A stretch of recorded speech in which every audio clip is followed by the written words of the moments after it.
My name is Kevin Sanders. Until recently, I had been working at a company I joined right after graduating college. But due to certain circumstances, I left the corporate world. That circumstance was that my family had been running a sandwich shop for generations. But since my father became too ill to work properly, I had to suddenly take over the store. To be honest, I'd always planned to take over one day, but I didn't expect it to happen this soon. The reason is simple. I had only worked at the company for a few years, and my dad had always been in good health. I wanted to gain a bit more experience before taking over, but with my dad getting sick, I didn't have much choice. He didn't pass away, so we've had plenty of conversations about the situation.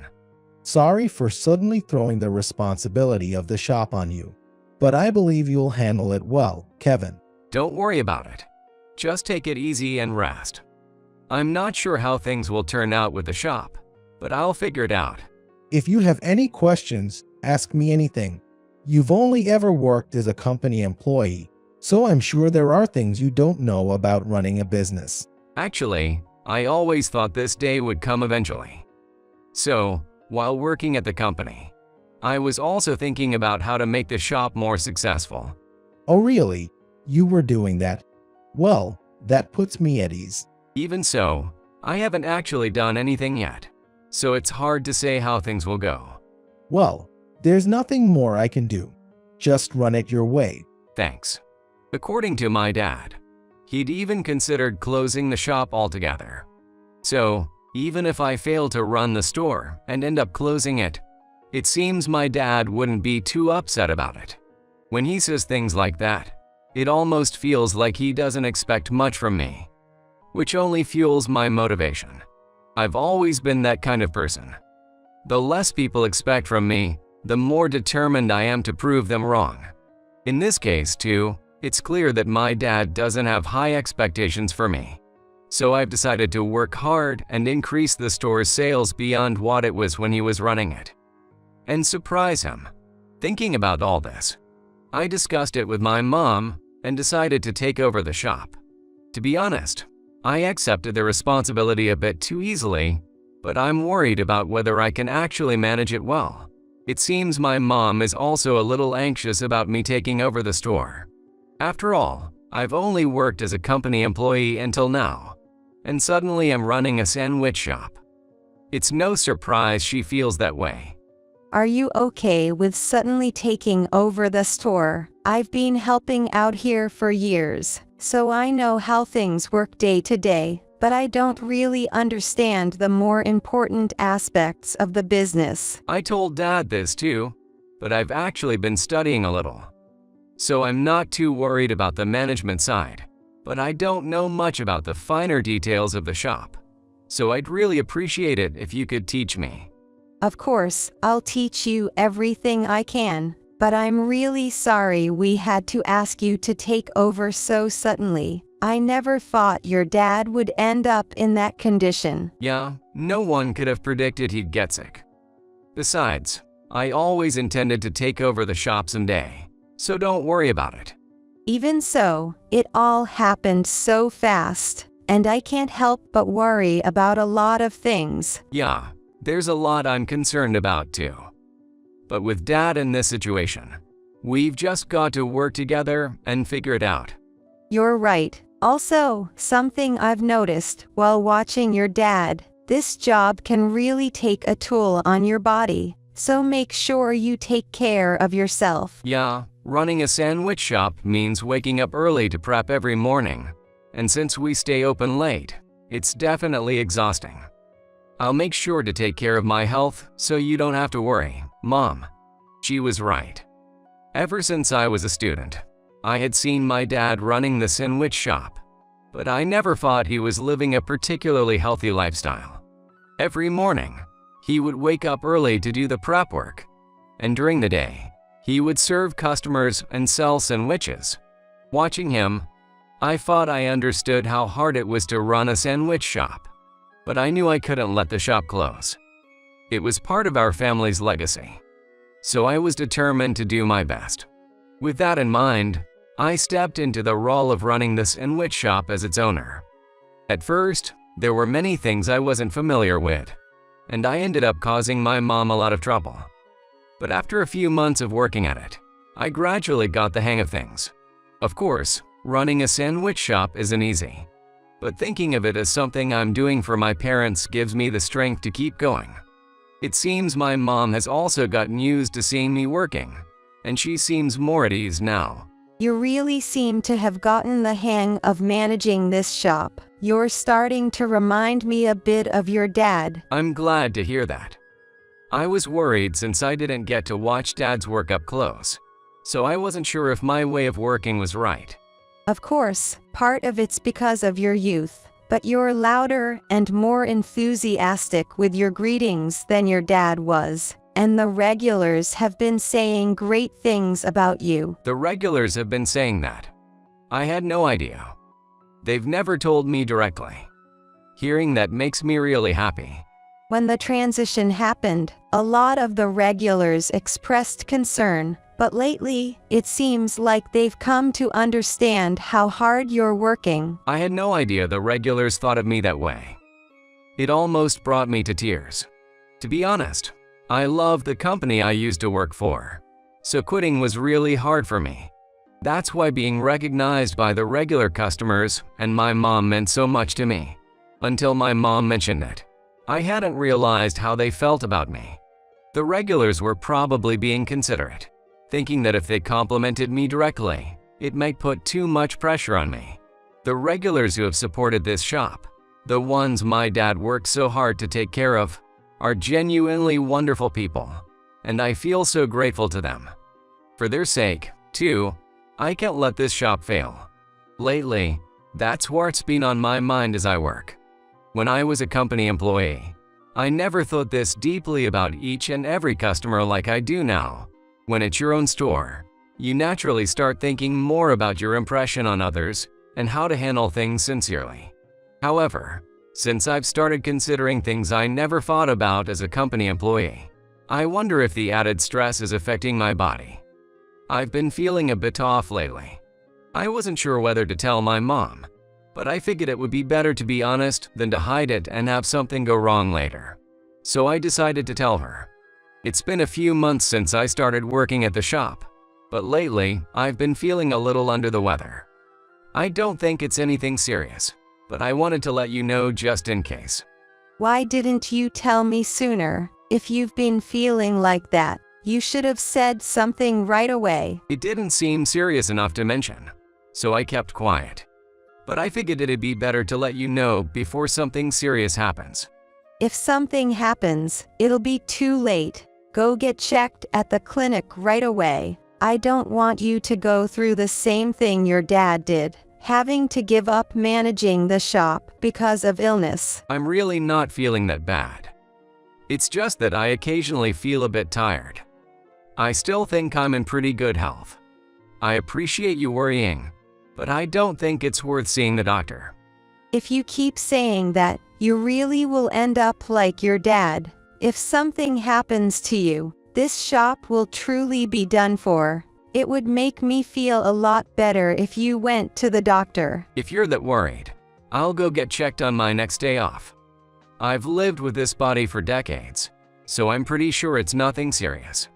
To be honest, I feel like I know my body better than anyone else. This fatigue feels like nothing more than built-up exhaustion, not an illness. But since my mom was more worried than I expected, I started to feel a little uneasy. She's right. If something were to happen and I had to close the shop, it would cause trouble for both my parents and the regulars. So I've decided to go to the doctor and get a checkup. I've been healthy my whole life. I've never even caught a cold. That said, my dad got sick to the point where he couldn't work anymore, so I can't be entirely sure that nothing's wrong. Since I had already been feeling a bit under the weather, I figured it was a good opportunity to get checked out. I hadn't been to a hospital in a long time, so I felt pretty nervous as I headed there.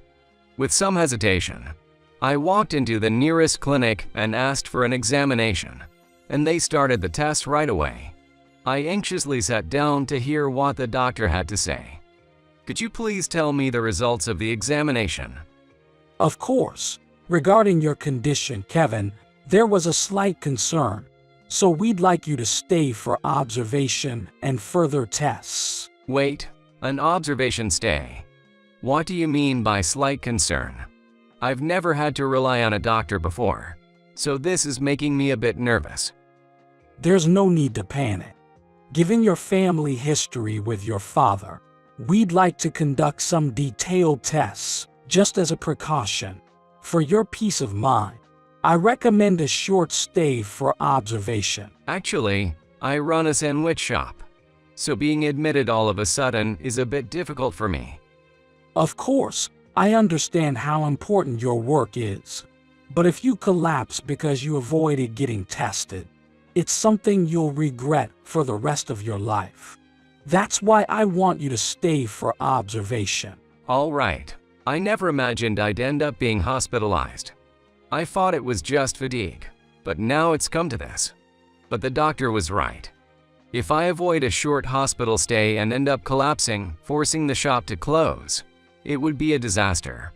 I left my job to take over this sandwich shop. After all, I decided to tell my mom that I needed to be admitted for observation. I knew she'd be worried the moment she heard the word hospitalization, but there was no way around it. Actually, I went to the hospital, just like I said I would. I thought you weren't going to go after the way you sounded, but I'm glad you took your health seriously and went. So, what did the test results say? Well, it's a little hard to explain. From the look on your face, it seems like something happened. I won't know unless you tell me, so please explain. I'm prepared for whatever it is. No, it's not that anything has happened yet. It's just that there's a slight concern. So the doctor asked me to stay for observation. Oh, so they haven't found anything yet. I thought something serious had happened. You really scared me. Sorry for making you worry. Since I'll be away from the shop during the observation, I'm afraid I'll be causing you trouble. Don't worry about me. After everything that happened with your dad, as long as you're healthy, that's all that matters. I really hope the tests don't show anything serious. The doctor said it's really just a precaution, so I'm pretty sure it's nothing. But the shop will have to close temporarily. I'll make sure to inform the regulars so they don't worry. I'll handle that part for you. Kevin, you should focus on getting ready for your stay. If something happened to you, it would be devastating. Thanks for everything, Mom. I'll probably be away for a few days to a couple of weeks, but unless something unexpected happens, you don't need to visit me at the hospital. I told my mom that and began packing my things for the hospital stay. Since I had never been hospitalized before, just the thought of spending nights at the hospital made me feel nervous. Of course, there wasn't going to be any surgery or anything, so there was no reason to be so tense. But I couldn't help feeling restless. According to the doctor, if everything went well, I'd be discharged within a week, but I couldn't help wondering how long I'd actually need to stay. As I was thinking about that, the doctor came into the room to explain the steps leading up to discharge. The detailed explanation helped ease some of my anxiety about being admitted. That said, I still felt uneasy about the unfamiliar hospital life. As I lay on the hospital bed with those worries swirling in my mind, an elderly man from the room next door started talking to me. It seems his name is William. Since I had been feeling a bit lonely, I was really glad to have someone to talk to. Sorry for suddenly starting a conversation, but may I ask why you're in the hospital? Of course, if you'd rather not say, that's completely fine. I was admitted for some tests because the doctors found a slight concern. So, it's just a precautionary stay. I'll be here for a couple of weeks. Pleased to meet you during that time. Oh, a precautionary stay. Well, at least that means you don't have to worry about any surgeries. I'm in a similar situation. No surgeries for me either, so that's a relief. Is that so? If you don't mind me asking, what brought you here, William? But of course, only if you're comfortable sharing. I was on a solo trip and ended up nearly getting lost in the mountains. I tried desperately to make my way down and ended up breaking my leg. So here I am. It's really embarrassing. You went on a solo trip. That sounds amazing. You're really living life to the fullest. I admire that. I'm rooting for your recovery. Thank you so much. I really appreciate it. It seemed that William felt embarrassed about breaking his leg during his solo trip. He acted quite reserved. That said, since it was just a broken bone, his life wasn't in any danger. However, since he broke his leg during a solo trip and had to be hospitalized, it seemed he was far from home. Compared to me, he was admitted to a hospital close to where I lived. He must have felt much more isolated. The fact that he was traveling alone made me think he probably wasn't married. Even if someone wanted to visit him, they might live too far away to do so. I felt it would be impolite to pry too much, so I didn't ask him anything too personal. Still, since our hospital rooms were next to each other, we ended up chatting quite a lot during our free time. So, Kevin, what do you do for a living?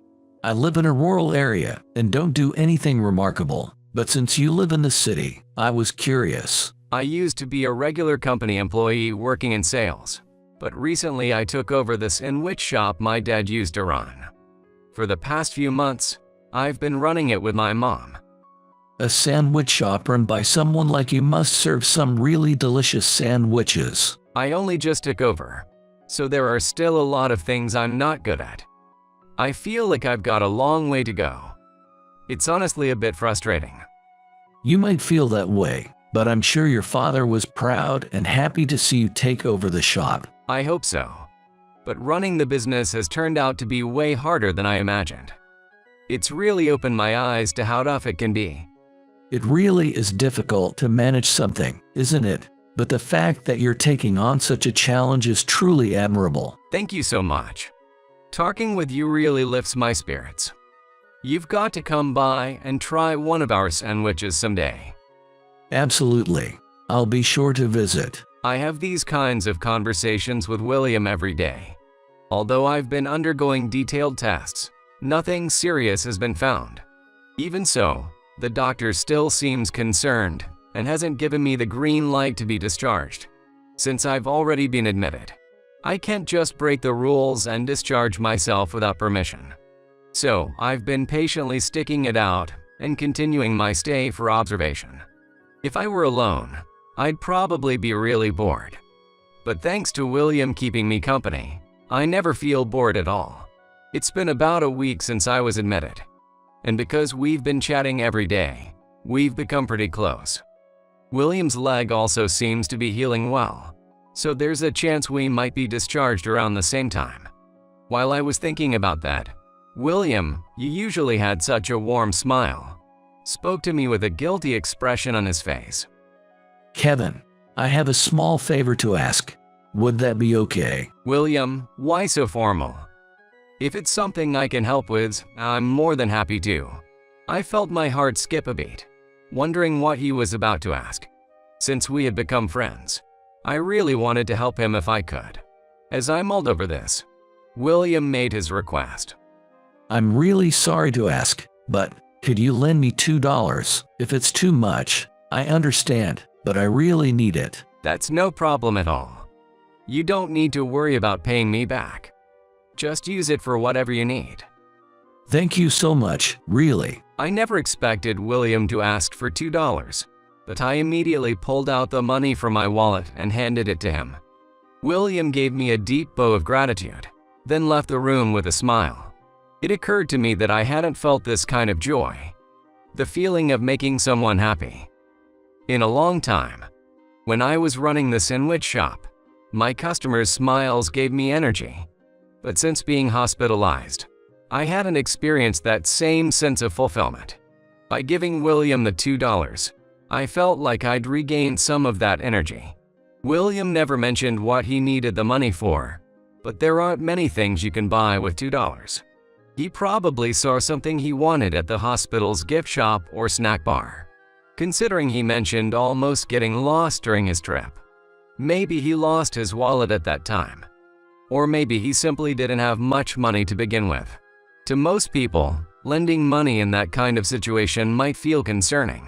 But after talking to William over the past several days, I knew he was genuinely a good person. So I didn't feel even a bit hesitant about giving him the $2. In fact, seeing how happy William was made me think that as long as he didn't refuse, I might start giving him $2 every day. With that in mind, I decided to make the offer to him the next day as well. If you don't mind, would you like another $2 today? If it feels like I'm being condescending, feel free to say no. I'd feel bad taking money 2 days in a row. $2 might not seem like much to some, but to me, it feels like a lot. From the way you reacted yesterday, it looked like that $2 brought you a lot of happiness, didn't it? I really just want to see you happy. If you put it that way, may I have it again today? Of course. I'll give you $2 every day until we're discharged. I feel awful accepting so much from you, really. I'll make sure to repay you in some way. Don't worry so much. I know $2 isn't exactly a fortune, but please don't apologize so deeply over it. Honestly, if you stop by my sandwich shop after you're discharged, that would make me really happy. Once I get home after being discharged, I'll head straight to your sandwich shop. After having that conversation with William, it felt as if we had made some sort of agreement. I began giving him $2 every day.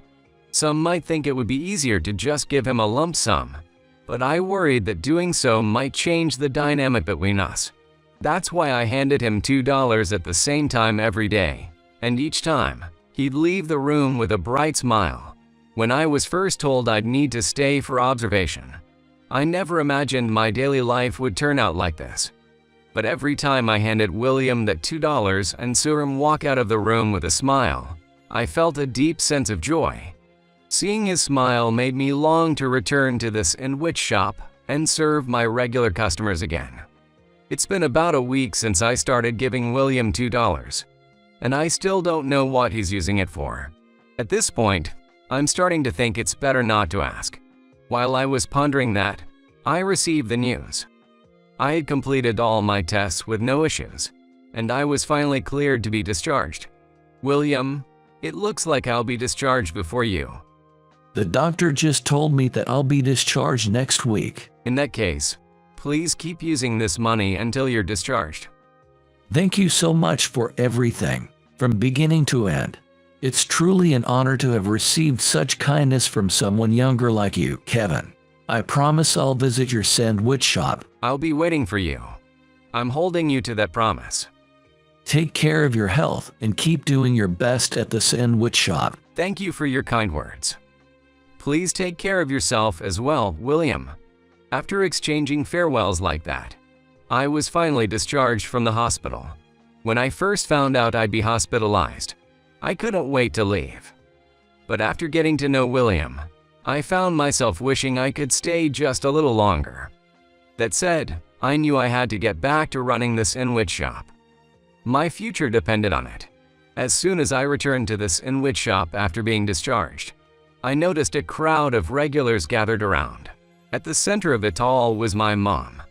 So I approached her to ask what was going on. Something was definitely off. The atmosphere felt unusual. I had just gotten a clean bill of health from my tests and thought my luck was finally turning around, but now, something was clearly wrong. What's with this crowd? Did a TV crew show up or something, turning us into a hot spot? Unfortunately, it's the complete opposite. What do you mean by that? Are you saying this place isn't popular anymore? It seems a famous sandwich shop is about to open along the main street nearby. What? I hadn't heard anything about that. When was this decided? If a popular sandwich shop opens nearby, how are we supposed to compete? Not that I'm planning to give up from the start, but still. It was decided while you were in the hospital. I never expected something like this to happen. I don't know what to do. I'm sure our sales will drop significantly. The sandwich shop I returned to after being discharged was completely engulfed in a negative atmosphere. Up until now, we had been sustained not only by our regulars, but also by sales from new customers, which were crucial. But with a popular sandwich shop opening nearby, those new customers would surely be drawn there instead. If I were a sharp, skilled manager, I might be able to come up with a clever strategy. But nothing was coming to mind. To make matters worse, the cost of ingredients has been rising, making overall operations evenifer. At this rate, the sandwich shop I left my job to take over could go under in just a few months.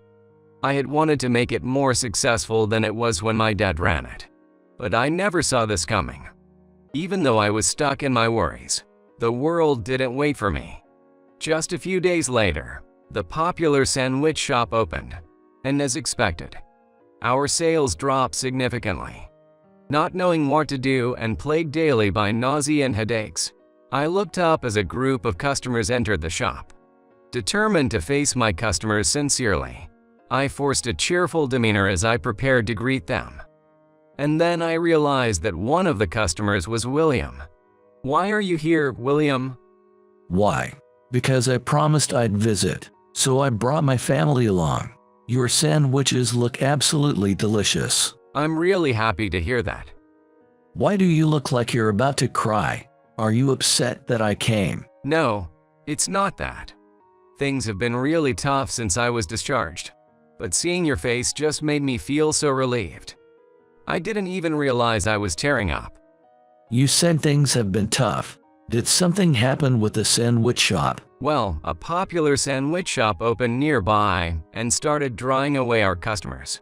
And on top of that, the cost of ingredients has skyrocketed. It's really hurt our business. I had no idea things were so bad. And here I am, showing up with my whole family. William looked genuinely concerned for me, his expression filled with regret. Seeing that look on his face made me realize once again just how kind-hearted he really was. These past few days, I had been completely lost, unsure of what to do. It wouldn't be an exaggeration to say that I'd lost my dignity as a business owner. But when I saw William's face, I felt a renewed sense of determination. I needed to pull myself together. A business owner can't afford to be like this, right? I have a suggestion. Would you be willing to hear me out? This feels just like when you asked me for $2 at the hospital. If it's from you, William, I'll listen to anything you have to say. It's not exactly a thank you for the money you gave me back then, but how about I provide you with fresh ingredients from my farm and fields for free? What? William had mentioned before that he did something in the countryside, but I never expected him to be running a farm and fields. If we could receive the ingredients for free, our sandwich profit margins would increase significantly. Even if the popular sandwich shop continued to draw customers away, we'd have real chance of staying in business. That said, our sandwiches are known for their high-quality ingredients. I couldn't make any promises until I saw for myself the quality of the produce from William's farm and fields. I decided to be honest with William and share my farts with him. I felt like it might come across as a bit arrogant, but as a business owner, I couldn't afford to compromise the quality of our sandwiches. I really appreciate your offer to provide the ingredients for free, but our shop is quite particular about the quality of our ingredients. You don't need to worry about that at all. The produce from my farm and fields is considered some of the best in the country. So I'm confident you'll be able to serve sandwiches that your customers will absolutely love. William, are you really that incredible? I'm so sorry, but when you asked me for $2, I honestly assumed you were living a modest or even struggling life. The fact that you still gave me $2 every day, even while thinking that about me, shows just how kind-hearted you really are. I'm sorry if it seemed like I was doubting you. It's just that you're such a good person, and that's the only reason I kept giving you the $2. Then I'll provide you with the best ingredients in the country for free because you're a kind, family-oriented person, Kevin. Thank you so much. By the way, what were you using that money for? And why didn't you have any money at the time? I lost my wallet when I nearly got lost in the mountains. The money you gave me, Kevin, was used to make calls to my wife from a payphone. I see. Thanks to those calls, I was able to give her the necessary instructions to manage the farm and fields, which helped us maintain the quality of our produce. The fact that our farm is still running at such a high standard is all thanks to you. I never would have imagined that the $2 I had been giving William helped protect the best produce in the country. I had continued giving it to him simply because it made him happy. And now I was completely stunned by what I'd learned. After hearing his story, it became clear that he hadn't kept it a secret on purpose. He was simply so focused on the farm and fields that it never crossed his mind to mention it. Because his farm and fields were so important to him, he was incredibly grateful that he could make those crucial calls from a payphone to protect his produce. To think that the $2 I gave him ended up coming full circle and turning into the best ingredients in the country, offered to me for free. It was almost unbelievable. Anyway, starting next week, I'll send you the highest quality ingredients for free. Use them to make and serve the best sandwiches. I really feel bad accepting such an offer, but without your help, our shop would be in a tough spot. So, until things stabilize, I'll gladly take you up on your generous offer. Our farm and fields are really vast, so we produce plenty. You don't need to worry about taking too much. Thank you so much. I never imagined that meeting William during my observation stay would lead to such a life-changing connection. Life is truly full of surprises. If I had avoided the hospital out of laziness, our sandwich shop would likely have gone under due to the competition from the popular new shop and the rising cost of ingredients. Thanks to William's kindness, the highest quality ingredients in the country began arriving at our shop free of charge the following week. Our regular customers quickly noticed that the ingredients tasted even better than before, and before long, word spread about how amazing our sandwiches were. As a result, even though we had been losing sales to the popular sandwich shop, we soon surpassed them, and surprisingly, that shop ended up closing down. I imagine they pulled out early because we had drawn their customers away. With the competition gone, our sales increased even more, and we finally climbed out of the red. The shop was now on a successful track. It was all thanks to William's generosity, and no amount of gratitude could ever be enough. Now that our shop is thriving, I decided to stop accepting the free ingredients and began properly buying them from William to support his farm. When I found out I had to be hospitalized and that a popular sandwich shop was opening nearby, I feared the worst. But kindness came full circle, and thanks to that, I've been able to manage the shop successfully. From now on, I plan to continue managing the shop with integrity and sincerity, treating those around me with the same kindness I've been shown.